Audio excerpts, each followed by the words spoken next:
This test has 3 parts. In each part, you'll hear a number of different extracts. At the start of each extract, you'll hear this sound. You'll have time to read the questions before you hear each extract, and you'll hear each extract once only.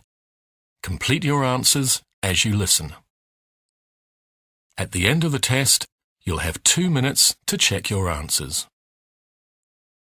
Part A. In this part of the test, you'll hear 2 different extracts. In each extract, a health professional is talking to a patient. For questions 1 to 24, complete the notes with information you hear. Now look at the notes for extract 1. Questions 1 to 12, complete the notes with a word or short phrase. You now have 30 seconds to look at the notes.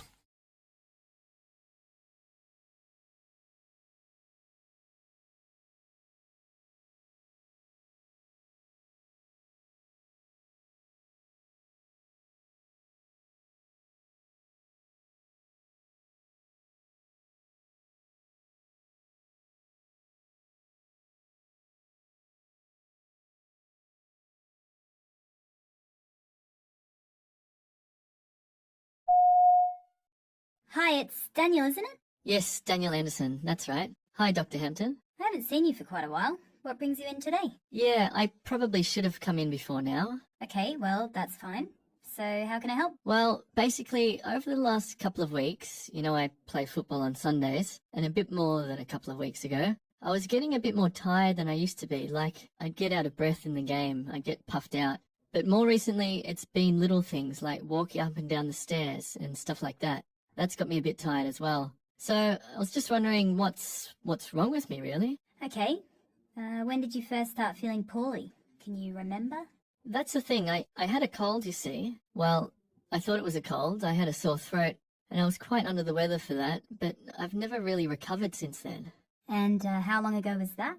That'd be about a couple of months ago now. Couple of months. Did we see you with that? Well, so I made an appointment on the phone, but I didn't come in the end. No, I didn't see you on the computer. So you just basically managed that yourself and Yeah, I thought it was getting better, but it's never really, I suppose that's never really gone away entirely. So maybe it was something more than a cold. I don't know. Okay. What symptoms were you getting with that cold at the time? Bad sore throat. My glands felt quite big as well. So, I was just really tired, really, no energy. Were you short of breath at that time during the cold? Yes, but not as much now. That's why I've come in now, because it's gotten worse. It's got a bit more noticeable. But the cold symptoms have gone away now, pretty much. I still get a bit of a sore throat every now and again. Right, okay. When you're at rest, do you get short of breath? No. No. Okay. Ever had asthma? No, I've never had asthma or any sort of chest problems as far as I can remember. Nothing like that.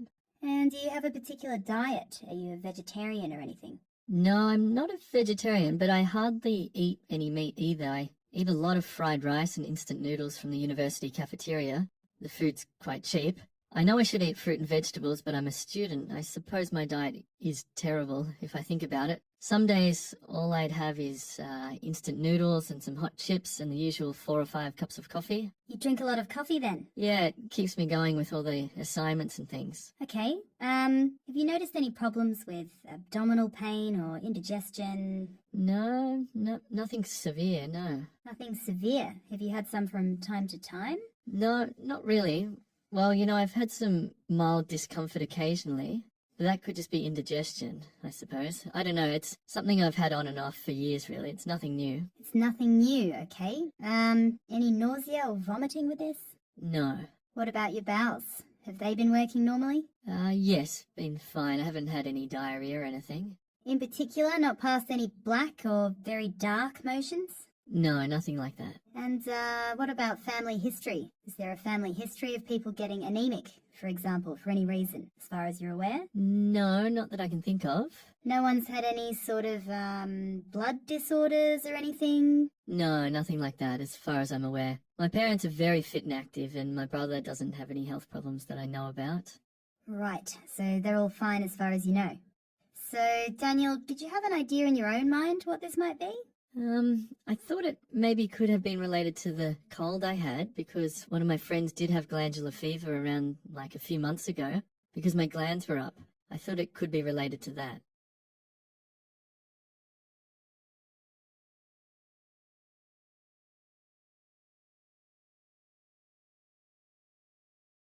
You hear a GP talking to a patient called Mrs. Wright.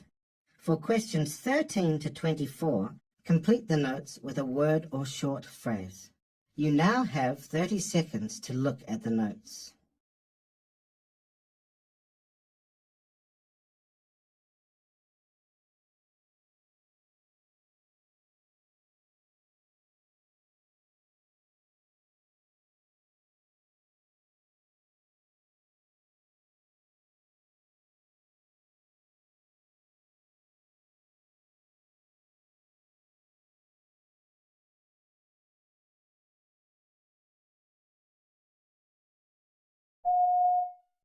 Afternoon, Mrs. Wright. I'm Dr. Kildare.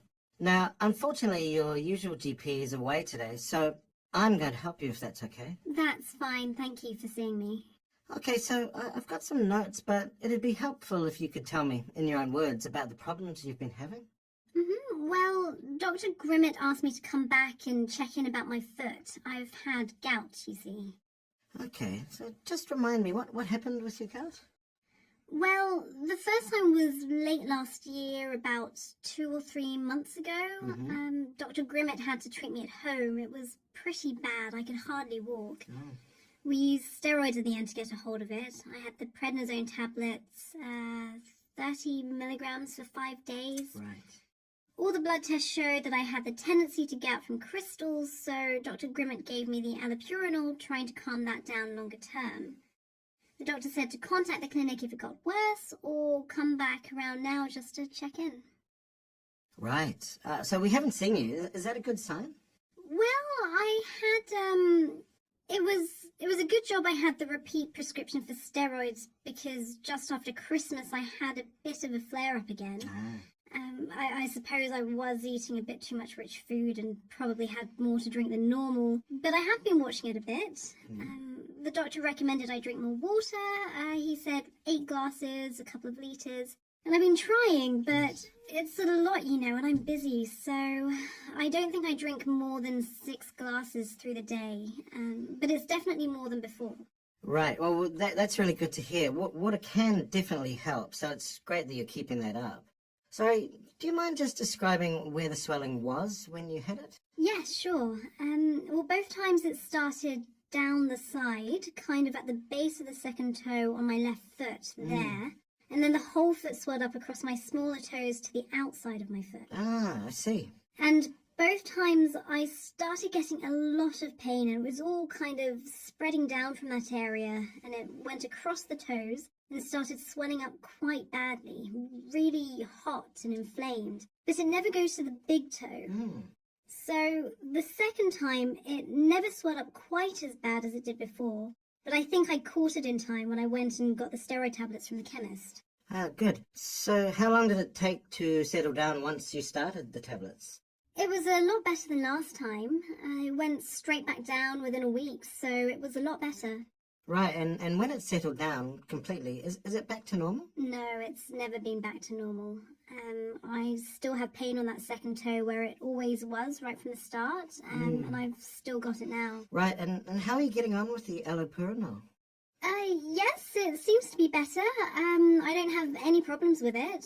I'm taking them okay, but like I say, that second toe is still giving me a little bit of a problem. I see. At the time, the doctor actually wondered if it might be a stress fracture, but I had a foot x-ray and that was clear.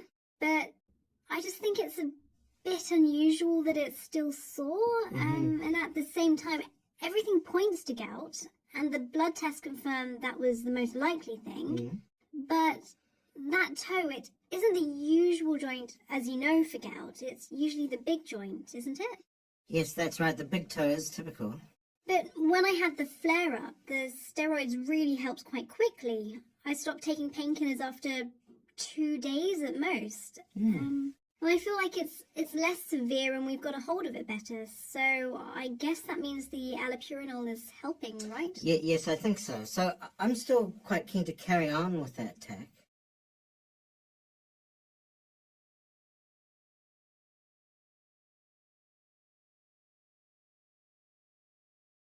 That is the end of Part A. Now turn over and look at Part B. Part B, questions 25 to 30. In this part of the test, you'll hear 6 different extracts. In each extract, you'll hear people talking in a different healthcare setting.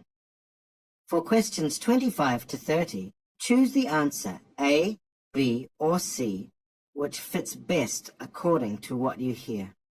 Now look at question 25. You hear a nurse in the emergency department discussing the care of a patient with a doctor. Now read the question.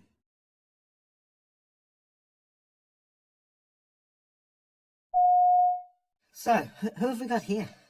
This is Adam King. He was brought in with a dislocated shoulder. He has Marfan syndrome, so we've seen him before with this.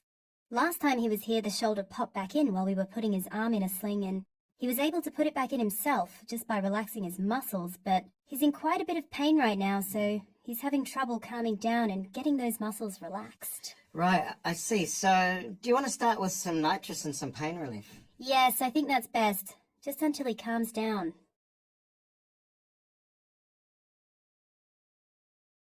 Question 26.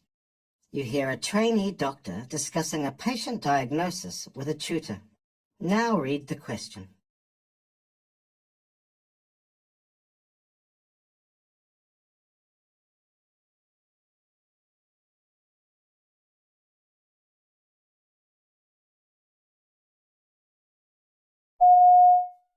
Let's have a quick chat about the diagnosis for Janine in Ward 2. Yeah, I was a bit unsure about that one. Because it's a young patient, it's not going to be diverticulitis, or... Well, it's possible, but she is young, so yeah, it's unlikely. So, what do you think? What else could it be? What else happens in the bowel? Something common. Think about common things. Bilateral lower abdominal pain? Because it's like radiating into the back? Yeah, something very much more common than that. Gastroenterological? Yeah? I can't think. Possibly related to diet? Celiac disease?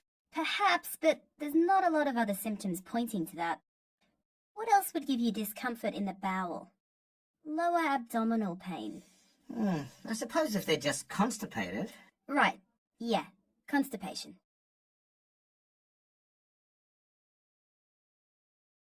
Question 27. You hear a hospital nurse briefing a colleague about a patient recovering from elective surgery. Now read the question.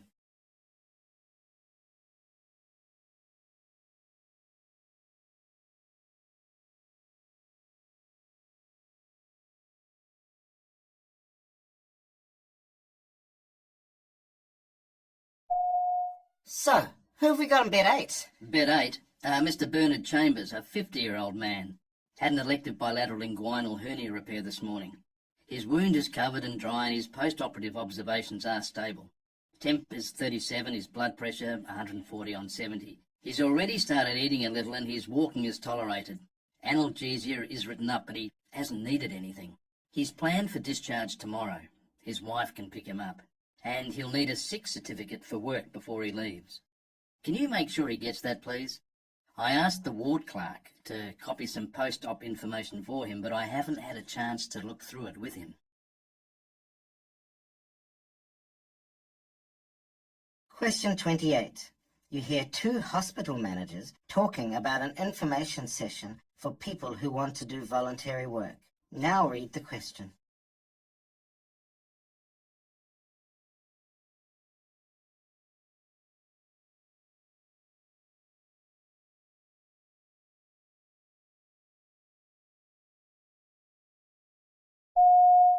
So, how's the planning going for the future volunteer information evening? Well, we've We've had a lot of RSVPs already, so I'm really happy with the way the event management systems have worked.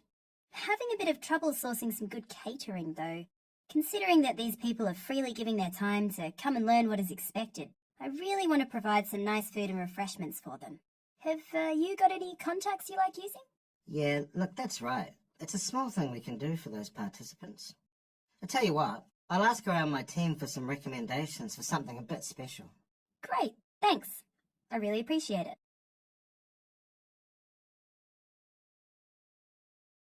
You hear a pharmacist talking to a doctor about a patient's medication. Now read the question.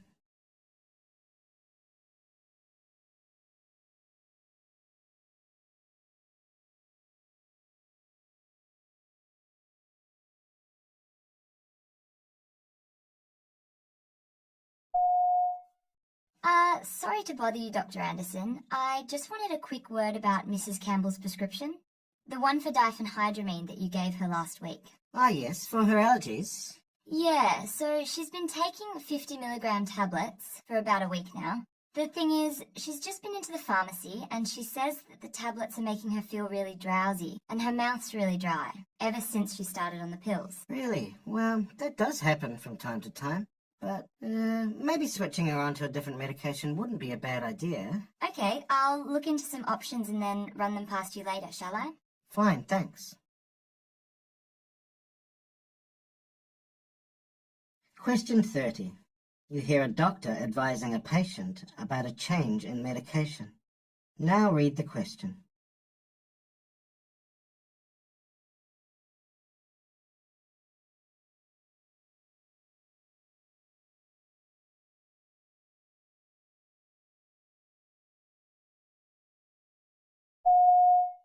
Now, the good news is that I don't think that antibiotics are going to help, so we don't need to think about those. And what I'll be advising actually is, from now, I'll be advising to start with a daily antihistamine.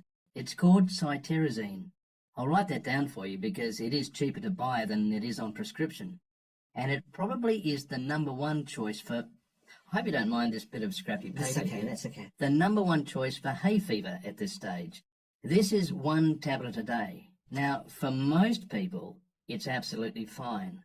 One person in about 100 gets a bit drowsy with this, so if you find when you've taken this that you get drowsy, then it could be this, and we maybe need to think of other options, and we'll come back to talk about that.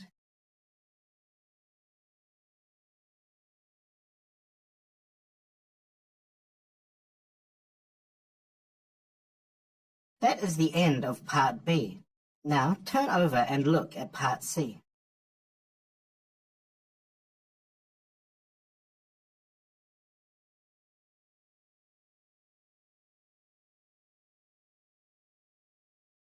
Part C, questions 31 to 42.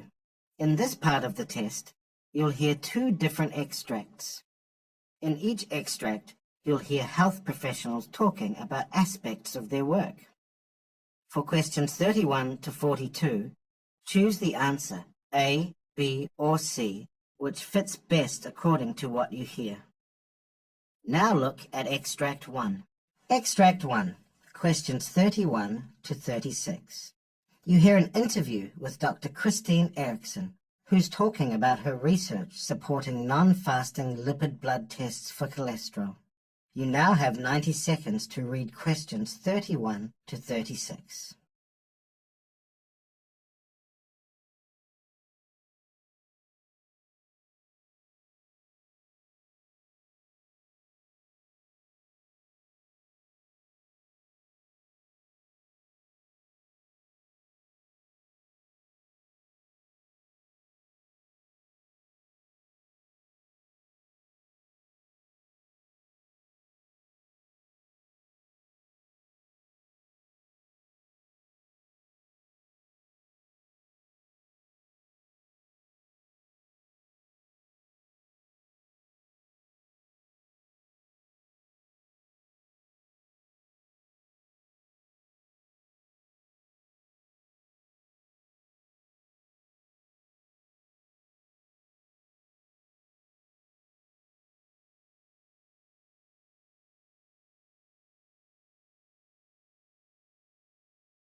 Hello and welcome to Health Research Roundup.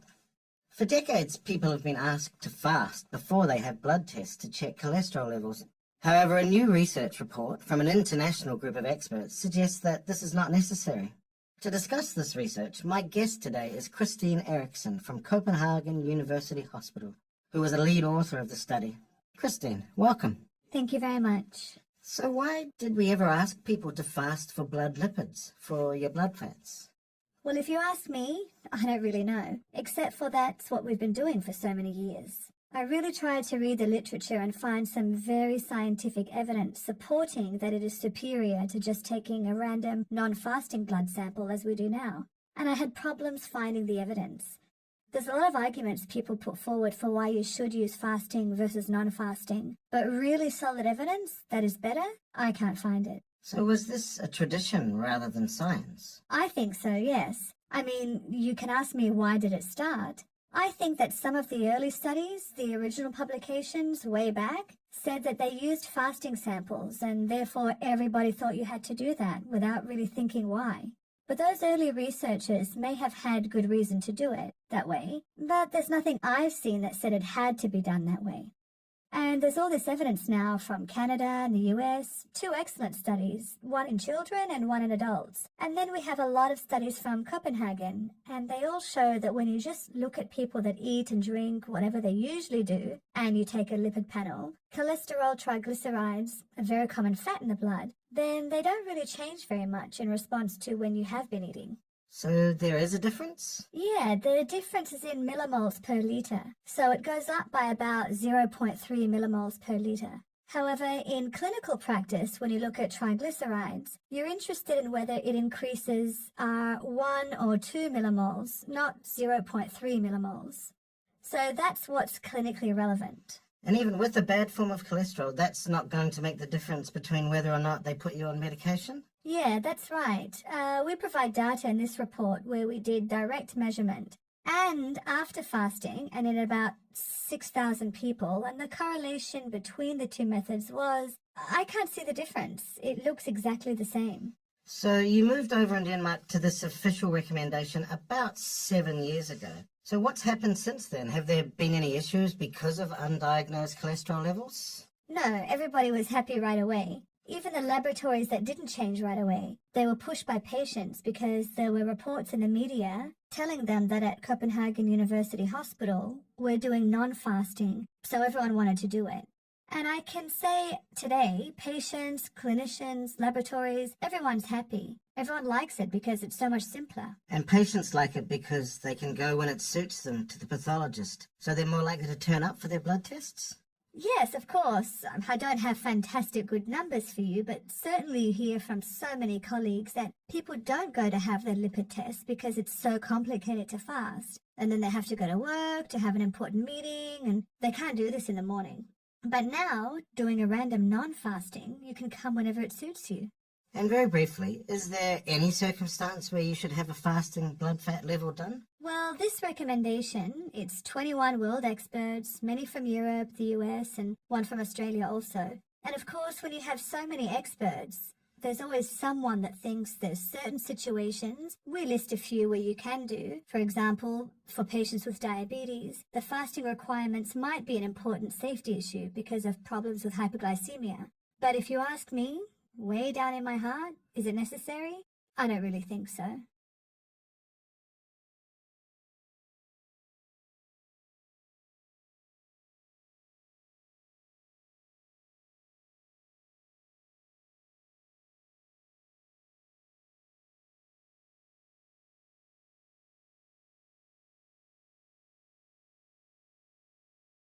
Now turn over and look at Extract 2. Extract 2, questions 37 to 42. You hear a presentation in which a researcher called Dr. Milan Petricevic is talking about the relationship between new technology and medicine in the future. You now have 90 seconds to read questions 37 to 42.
Hi, I'm Dr. Milan Petricevic, and today I'd like to talk about the future of medicine, particularly in relation to the current technological revolution. To many of us, it seems inevitable that medical robots, automation, and artificial intelligence will replace many jobs in healthcare. Surgical robots are becoming increasingly more precise, and right now, man-sized robots can lift and move patients and transport them throughout a hospital. Silicon Valley investor Vinod Khosla once said technology would replace 80% of doctors because machines will be more accurate, objective, and cheaper than the average doctor. He added that eventually we won't need doctors at all. However, I disagree. Instead, I think technology in some specialties will finally allow doctors to focus on what makes them good physicians, treating patients and innovating, while automation does the repetitive part of the work.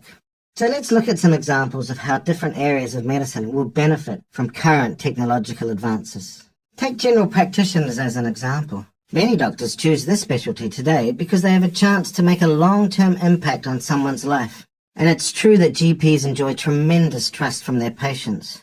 But seeing someone only when they are sick makes it hard to prevent disease and ensure someone's long-term well-being. It's even harder to do this when waiting rooms are overflowing and you only have 15 minutes to diagnose the illness, design a therapy, and offer health advice. In the future, wearable sensors and devices that stream data to a doctor's smartphone will notify them whenever vital signs are acting up and provide them with all the data they need wherever they are. These devices will also ensure doctors only treat patients who really need professional care, making it possible to offer simple treatment advice remotely. In turn, this will increase the time GPs have to treat and advise each patient, building trust and ensuring patients act on a doctor's advice. What's more, smart algorithms will allow GPs to tap expert advice on their patients' conditions and act as a gatekeeper, connecting patients to other specialties. And these are just a few examples. So what about radiology? Well, already IBM's medical sieve shows how artificial intelligence algorithms can scan hundreds of radiology images in seconds, doing the repetitive job of finding malignant or out-of-place phenomenon that currently radiologists have to do daily. This technology won't replace this important specialty. Instead, radiologists will have time to supervise how the algorithm is doing, or to research and innovate, making the technology behind these devices even better. Their time will be much more productive rather than spent checking hundreds of x-rays a day. Ophthalmology will bring science fiction technologies to patients in the near future. Retinal implants might give vision back to those who have lost it, or even give humans supervision, augmenting what we can already do.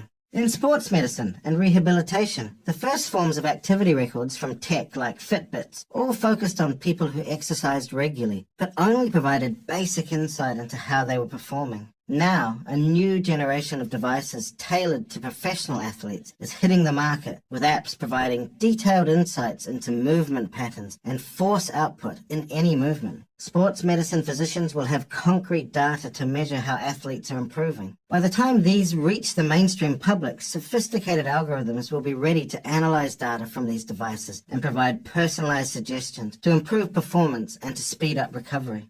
Similarly, video consoles from Xbox to Microsoft Kinect will offer a way of monitoring how a patient is doing from a distance by seeing their progress liquidly on a screen.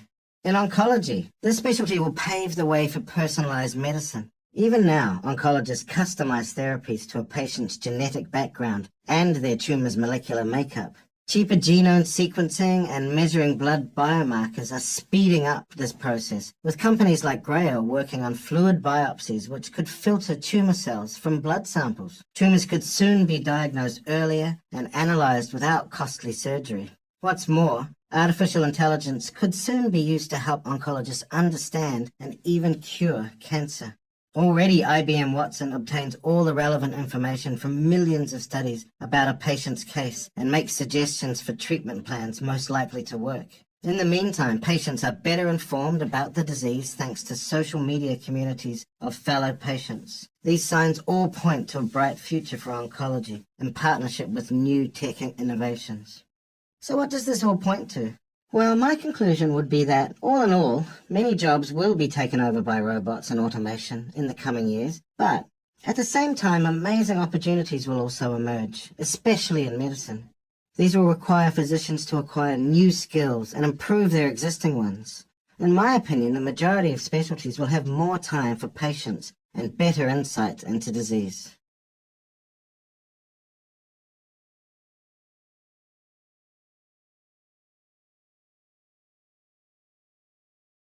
That is the end of Part C. You now have 2 minutes to check your answers.